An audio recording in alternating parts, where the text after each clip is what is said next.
After the end of World War II, the world was split into two, East and West.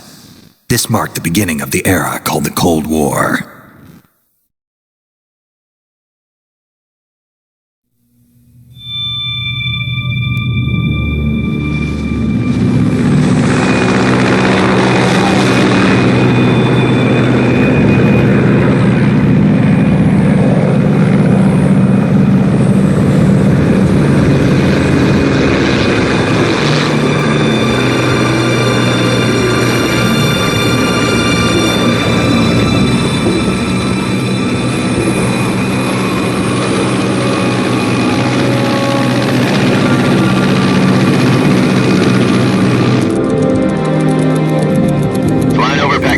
Altitude 30,000 feet. Approaching Soviet airspace. 20 minutes to drop off. Commencing internal depressurization. Equipment check. Arm main parachute. All right. You ready to go?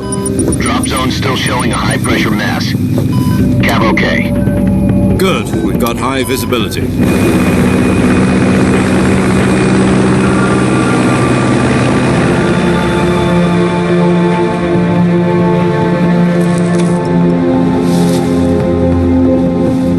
That cigar. Connecting oxygen hose to interior connector. Put on your mask.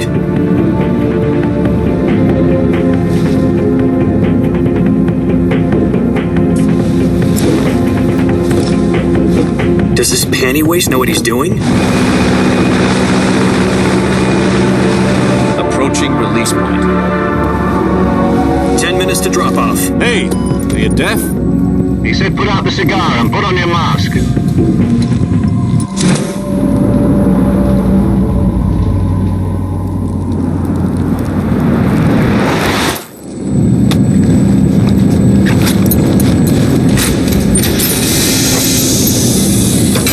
Depressurization complete. Checking oxygen supply. 6 minutes to drop off. Opening rear hatch.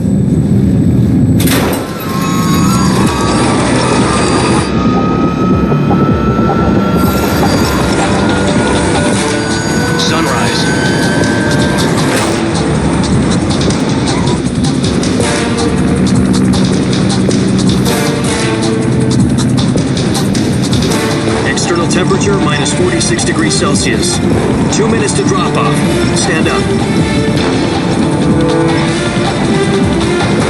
You'll be falling at 130 miles per hour. Try not to get frostbite from the wind chill. 1 minute to drop off. Move to the rear. Activate bailout model. This is one for the history books. The world's first halo jump. 10 seconds to drop off. Stand by. Status okay, all green. Prepare for drop-off. Countdown. 5, 4, 3, 2, 1. Spread your wings And fly. God be with you.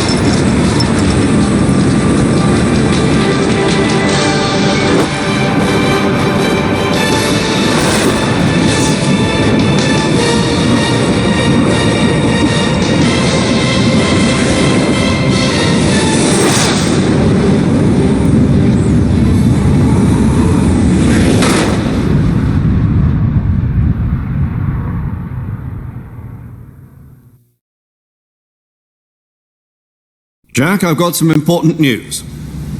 The head of the CIA has finally given us the green light for the virtuous mission. Virtual mission? No, the virtuous mission. The future of our Fox unit depends on it. If it succeeds, we'll be officially organized into a unit. Virtuous mission? Sounds like some kind of initiation ritual. You know, don't get cocky. This isn't a training op. Right. So what exactly is this wonderful mission? Well, about 2 years ago, a certain Soviet scientist requested asylum in the West through one of our moles. His name is Nikolai Stepanovich Sokolov. He's head of the OKB-754 Design Bureau, one of the Soviets' top-secret weapon research facilities, and the East's foremost expert on weapons development. Sokolov? Isn't he that famous rocket scientist? The very same. On April the 12th, 1961, the Soviets achieved the first manned spaceflight in history. The Earth was blue, but there was no God. Well spoken. The rocket that carried Yuri Gagarin into orbit was the A-1, known as the Vostok rocket. Sokolov is said to be the man most responsible for the multi-engine cluster used in that rocket. After Gagarin's flight, Sokolov left rocket development to become the head of the newly established Design Bureau. From a lowly technician to head of a design bureau, that's quite a success story, so why'd he want to defect? It seems he'd become afraid of his own creations. Afraid? Call it a crisis of conscience. And for that, he left his country and his family behind and went over the fence? Not exactly. One of his conditions was that his family was also to be taken safely to the west. We used a mole to get the family out first and succeeded in sneaking Sokolov over the Berlin Wall shortly afterwards. I was the one who conducted the operation. The security on the eastern side was still full of holes back then. Then what? We got Sokolov over in one piece, but the whole ordeal had left him exhausted, and we checked him into a hospital in West Berlin. It took him 2 weeks and more than 600 miles to get from the research facility in the Soviet Union to Berlin. He was in no condition to say anything coherent.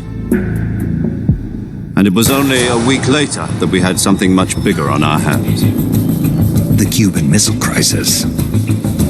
October the 16th, 1962, President Kennedy received word that the Soviets were in the process of deploying intermediate-range ballistic missiles in Cuba.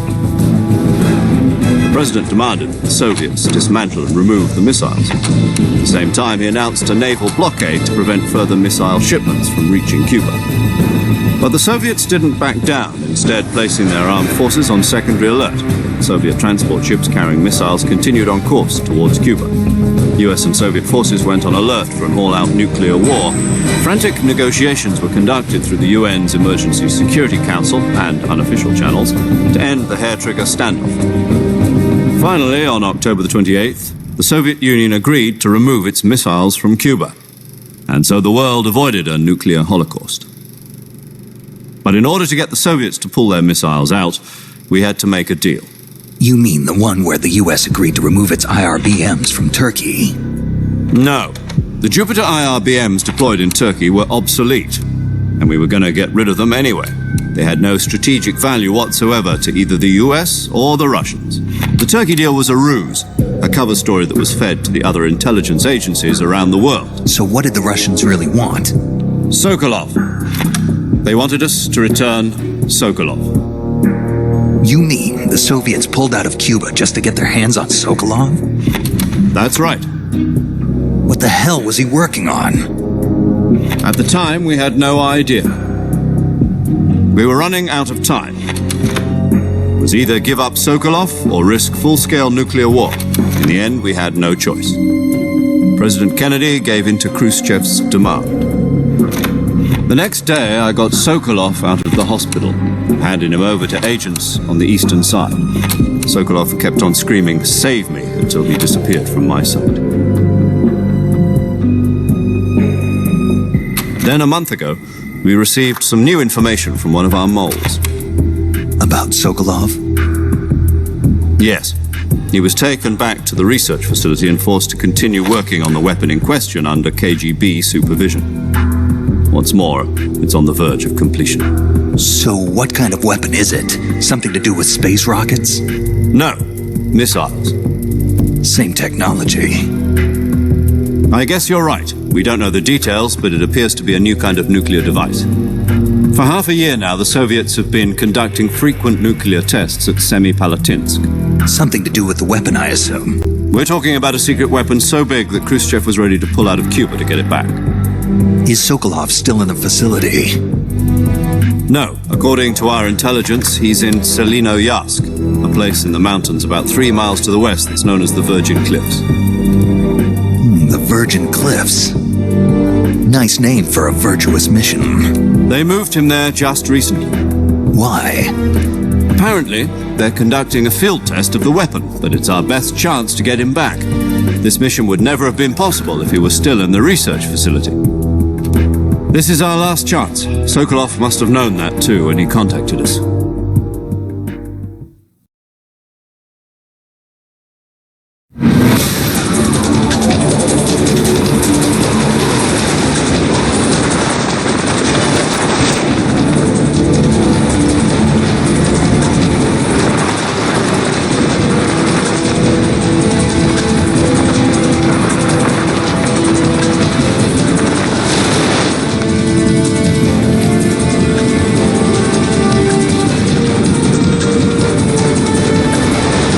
Listen up, Jack. Your mission is to infiltrate Selino Yask in the Soviet mountains, ensure the safety of Sokolov, and bring him back to the West.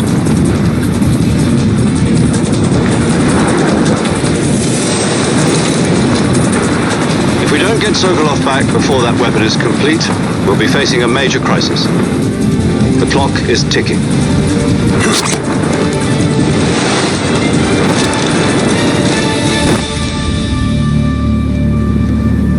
Once we've confirmed the rescue of Sokolov, stand by at the recovery point. A recovery balloon will be dropped at that point. Helium will be pumped into the balloon to inflate it. The process takes about 20 minutes.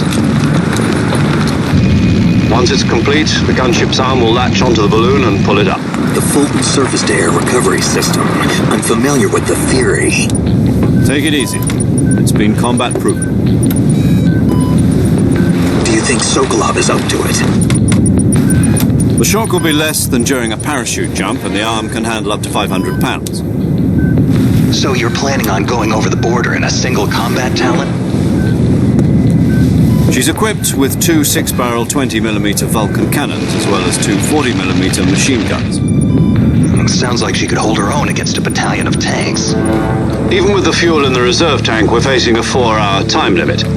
If all goes well, it shouldn't take more than a few hours. Home in time for dinner. But if anything goes wrong, you'll be eating dinner, breakfast, and all the rest of your meals in the jungle.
Do you copy? You're already in enemy territory, and somebody might be listening in. From here on out, we'll be using code names to refer to each other. Your code name for this mission will be Naked Snake. I'll be referring to you as Snake from now on. You're not to mention your real name. Snake? What, you don't like snakes? What do you mean? You've eaten one before, haven't you? In survival training. I'm glad to hear that. I don't know if I'd ever order one in a restaurant, but... Be careful, you might not have a choice. What about you, Major? What should I call you? Let's see. I'll be Tom. Call me Major Tom. This will be a sneaking mission. You must not be seen by the enemy. You must leave no trace of your presence. Is that clear? This kind of infiltration is the Fox unit's speciality. In other words, weapons and equipment are procured on site. That goes for food as well. You're completely naked, just as your name implies. Great. Now I see why you asked me if I like snakes. I suppose calling me Snake was your idea of a joke, too. No. There's a good reason for that. I'll tell you later when the time is right. Gotcha. Getting back to the subject, how exactly am I supposed to feed myself? You've been issued a knife and a tranquilizer gun. Use them to hunt for food. You'll also find some medical supplies in your backpack. Yeah, about the backpack. I lost it in a tree on the way down. I see. Well, you'd better go back and get it then. You know where it is? No problem. I can see it from here. It's stuck on a branch. Climb a tree, stand in front of a tree that's covered in ivy and press the action button. I'll be monitoring your progress over the radio. We can't risk violating Soviet airspace, but I'll be in the gunship. My frequency is 140.85. I'll give you a call if I need to talk to you. If you need to talk to me, use the send function. Okay, Snake, go get your backpack.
I see you've retrieved your backpack, Snake.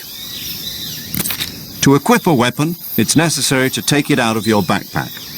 In the survival viewer, choose Weapon from the backpack. Your available weapons will be displayed in a window in the upper left. From that list, choose the weapon you want to equip and press the Enter button. For other equipped items, just do the same thing from Item. Got it. Use the survival viewer backpack. Yep, that's right. Survival is fundamental to this mission. After you've been out in the field for a while, your stamina will start to drop. If your stamina gets too low, it'll affect your performance. You won't be able to shoot accurately, for example, and your wounds won't heal as smoothly. Keep an eye on your stamina so you don't run out. To recover lost stamina, you can hunt for local flora and fauna. You can use either your tranquilizer gun or your knife to hunt. My only weapon is a Mark 22 Hush Puppy tranquilizer gun? That's right. It's been fitted with its own suppressor. However, the suppressor will deteriorate every time you fire. Once its durability reaches 0, the noise suppression effect will be gone.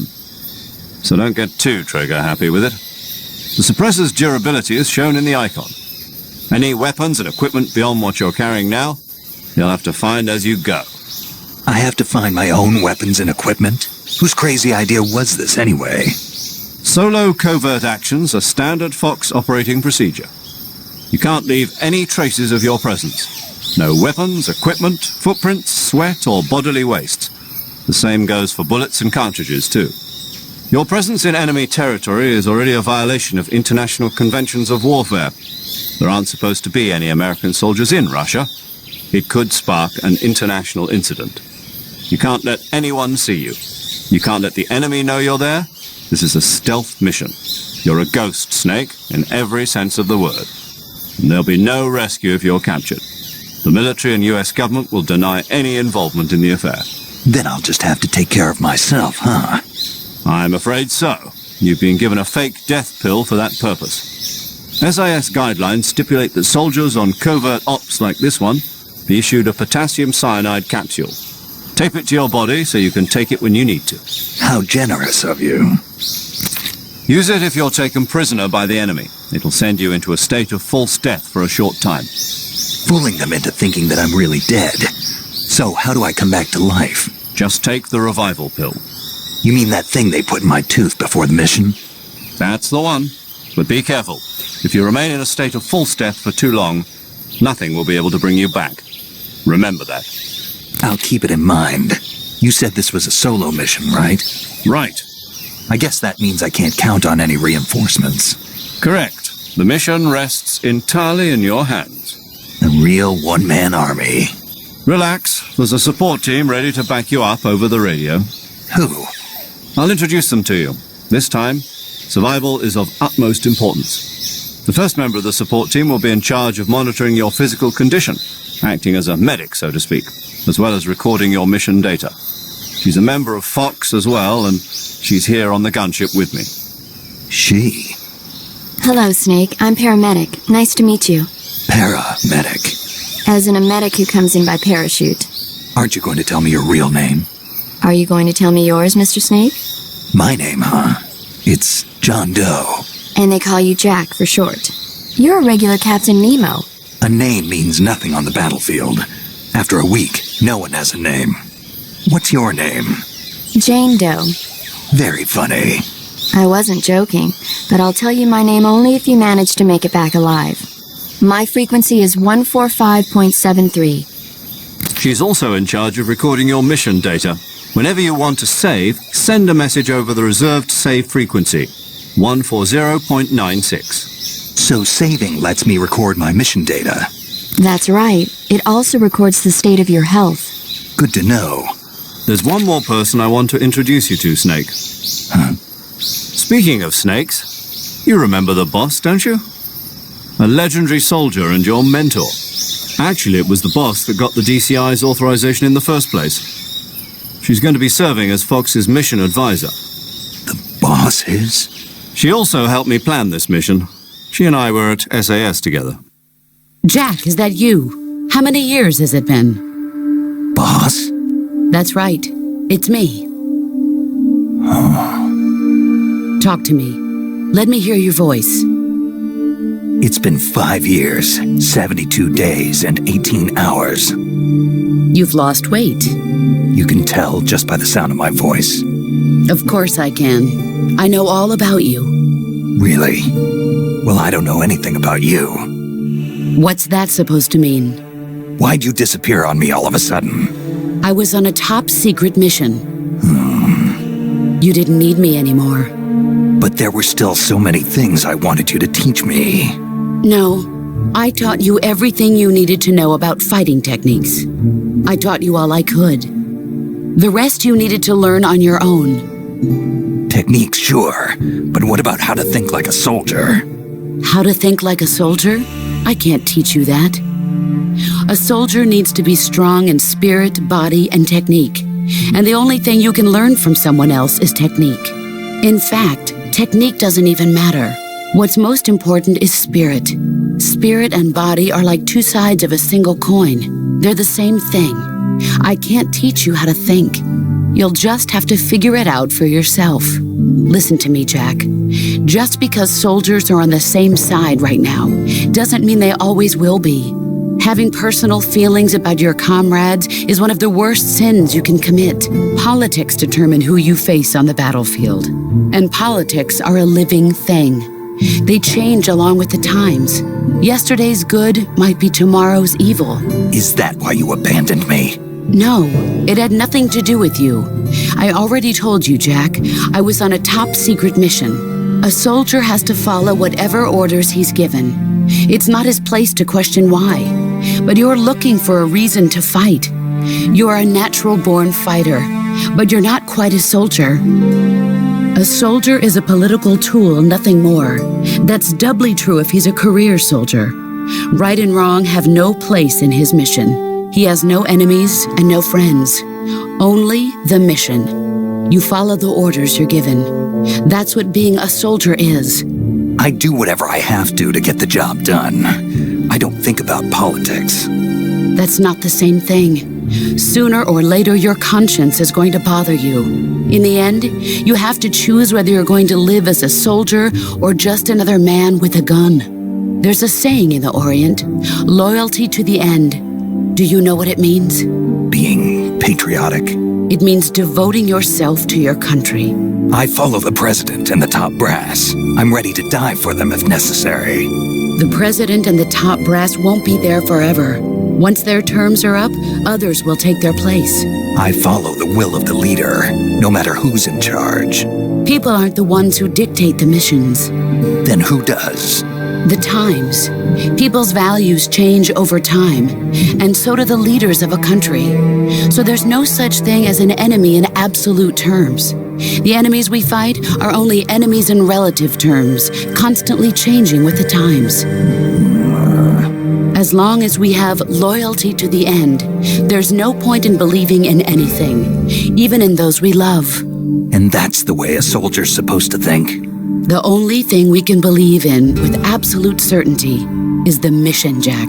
All right, but do me a favor. What is it? Call me Snake. Snake. Oh, right. Your code name is Snake. It suits you well. That's right. The legendary unit that the boss put together during World War II was a snake. The Cobra unit, a group of heroes that brought the war to an end and saved the world. As long as you've got a legendary hero backing you up, you'll be fine. Isn't that right, Snake? Yeah, I can't think of anyone else I'd rather have with me. Oh, and one more thing, boss. Yes? It's good to hear your voice again. Same here. After all, who knows if either of us will make it out alive? Snake, you are always best at urban warfare and infiltrating buildings. But this is the jungle. Survival is going to be key. Those CQC techniques I taught you are sure to come in handy. CQC? Close quarters combat, huh? I've been in the Green Berets for the past few years. I'm probably pretty rusty. Not to worry. I'll be here to help you remember. After all, this is your first actual survival mission. I'll be supporting you over the radio. Where are you, boss? Next to the Major? The boss is communicating with us by radio from aboard a Permit-class submarine in the Arctic Ocean. My frequency is 141.80. Call me if you need my advice on battle techniques. Gotcha. Your mission is to retrieve Dr. Sokolov. Dr. Sokolov is being held in an abandoned factory located to the north of your current position. Avoid heavy combat and don't let anyone see you. Don't forget that this is a stealth mission. Snake, try to remember some of the basics of CQC.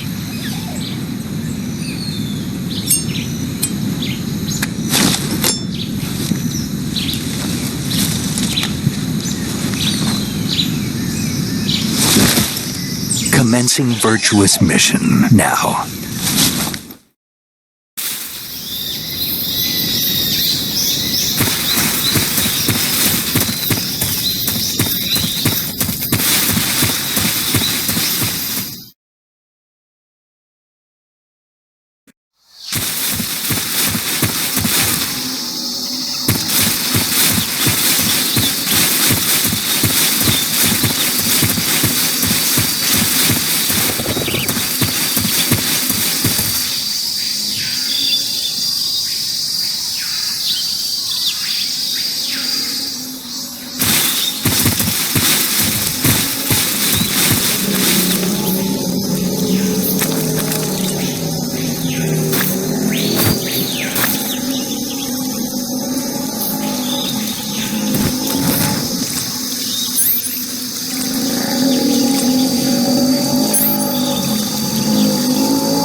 Saving the game, Snake?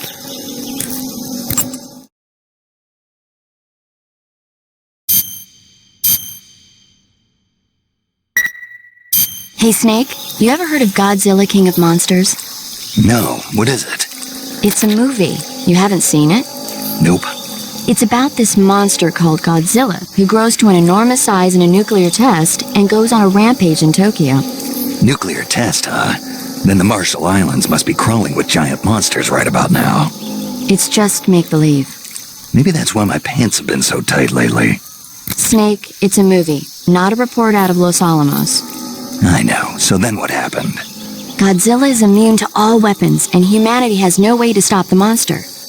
Dr. Shirazawa develops a new type of weapon, but meanwhile, Godzilla is getting closer and closer to Tokyo, obliterating everything in its path. It was originally a Japanese movie, but they made an American version, too. I recommend seeing the original Japanese one if you ever get the chance. It's mostly mindless fun, but it's also got a serious anti-nuke message as well. Where can I see the original? You'll just have to go to Japan. Really? That's too bad.